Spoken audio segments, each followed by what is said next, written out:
McDonald's, the most recognized fast food brand around the world. From day one, the owners of McDonald's have been very rich. Do you believe this? Is it even possible for a company like this to start off very rich and be a huge company? To know the history of McDonald's, we have to go back to the 1930s, where a hot dog stand went around Southern California and sold hot dogs around the city. After this hot dog stand made some money, the owner decided to rent the store so he can sell food out of there. This man's name was Patrick McDonald.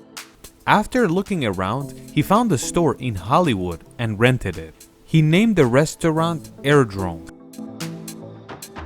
Patrick had an amazing idea. Since his store was very small, he designed it in a way where people drive up to the store and they can order, and they'll bring out the food to the car. This is basically one of the first drive-thrus in the world, and the whole point is you don't have to get out of your car to get your food. Patrick McDonald started this, but he did have two sons, and he told them to come and help, Richard and Morris McDonald. These two told their dad that we need to open up another restaurant in San Bernardino and name it McDonald's Barbecue, because Airdrome is not easy to remember. Another thing these two brothers realized is that people love getting their food fast and leaving, because a lot of people in the US didn't have time. So everything they did to improve the restaurant was to make the order be ready faster. They also designed the restaurant where people wouldn't stay in the dining room for long. They would design the seats in a way where you would get back pain after a while. So the point was to eat and leave quickly. But these are the people that came inside the store. Most people would rather go through the drive-thru. They realized to be more successful, they have to simplify their menu. They eliminated all the other foods like hot dog, and the only things that remained were hamburgers, French fries, and milkshakes, and of course soda. When the only type of food they're making is hamburgers, that sped up their process, and that is why this was one of the first fast foods in the world. But it's not the official first fast food in the world. The first true fast food is White Castle, and even though they're not as popular as McDonald's, they're very well known in the US. These two continued their work until the year 1948. This year, they changed the name from McDonald's Barbecue to just McDonald's. 4 years later, in the 1952, these two decided to change the look of their store, and their idea was to make their store pop out. And that is why this is the first design they came up with, and it was a design that caught the eye, and even if you weren't hungry, you were craving a burger when you saw it.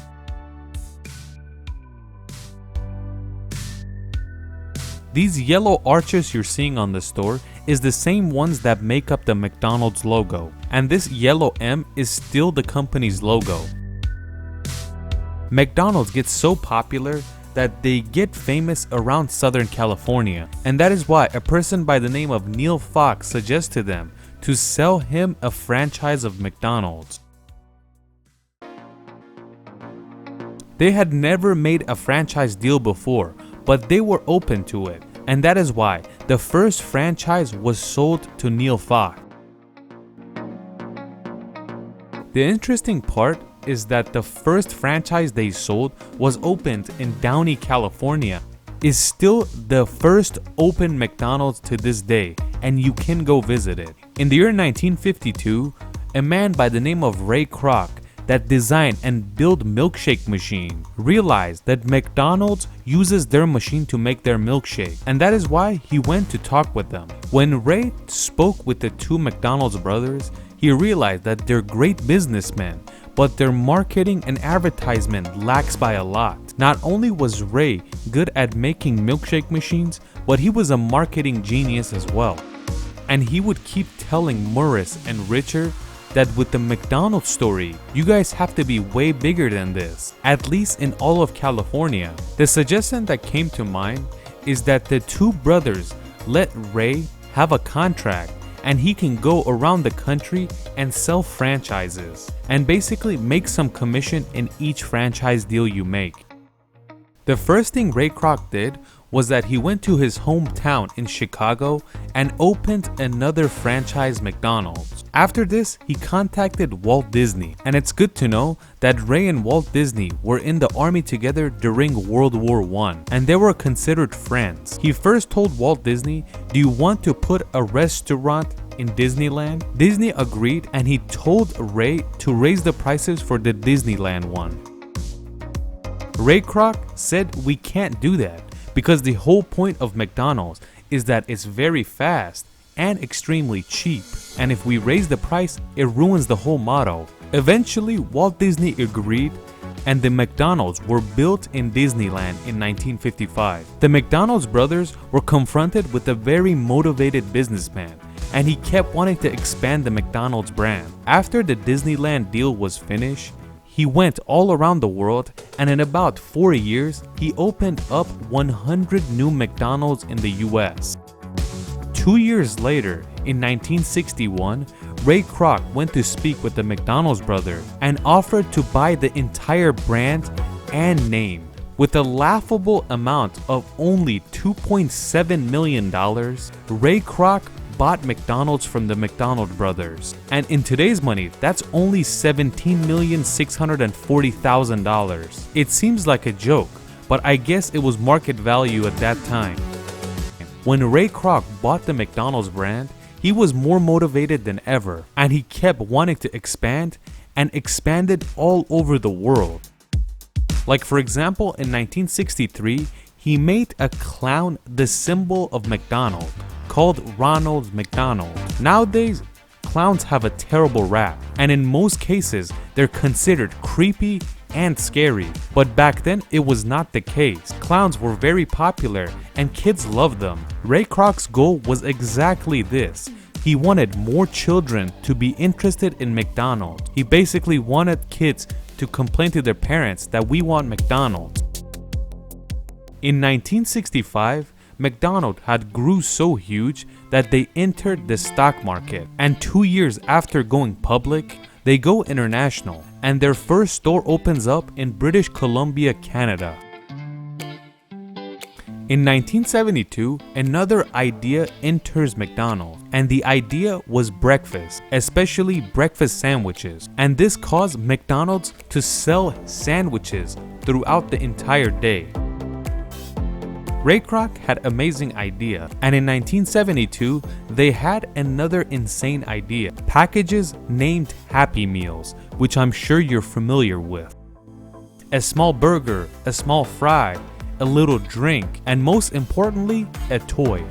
You could say the kids wanted McDonald's more than ever after seeing the commercial of a Happy Meal.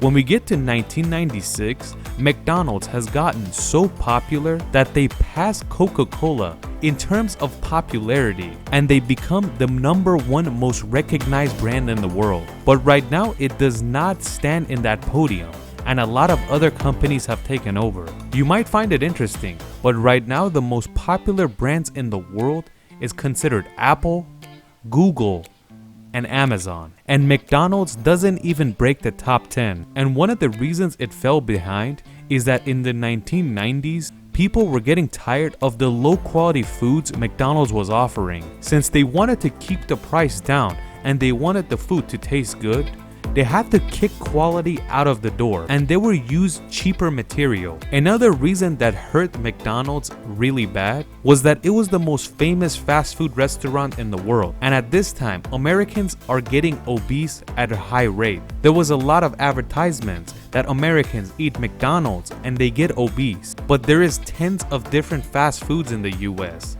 like Burger King, Wendy's, or Jack in the Box. But now, the McDonald's menu is very different from before. Nowadays, they have salad, different sandwiches, teas and coffees, and many more. So it's not only a burger fast food anymore. There are people that go to McDonald's only for their coffee.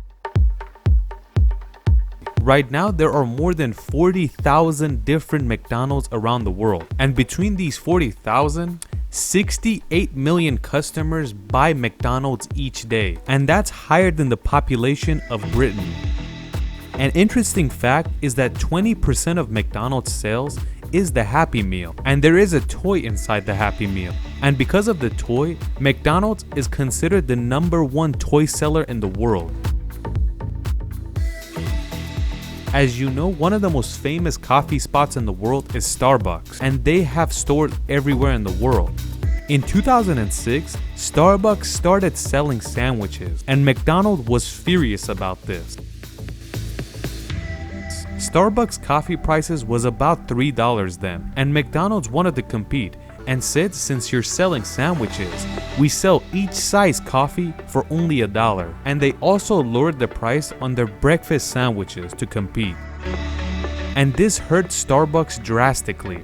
To this day, any size coffee in McDonald's is $1, but Starbucks has not been able to lower it yet, and a large coffee in Starbucks costs about $3.65. This is the world of capitalism, and competition is everything, and all the successes the US business have is because of competition.